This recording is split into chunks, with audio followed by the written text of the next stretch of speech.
Accessibility on Sky Q. From the home screen, go to Settings, then Accessibility. Here you can turn audio description on or off. You can also choose to hear a beep when audio description is available for a show when you're changing channels whilst watching TV.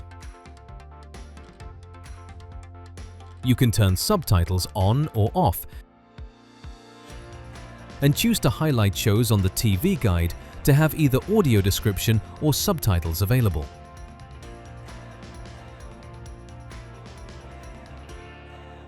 Shows with subtitles are marked with an S, and shows with audio description are marked with AD in the program description.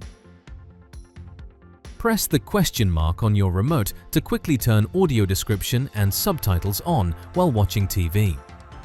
You can turn on voice guidance, which will talk to you to help you navigate your way through your Sky Q menus, TV guide, and more.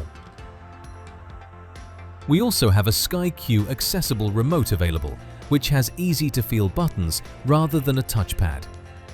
To order a remote, call 0344 241 0333. For more information on accessibility, visit sky.com/accessibility. Check out more Sky Help videos and remember to subscribe.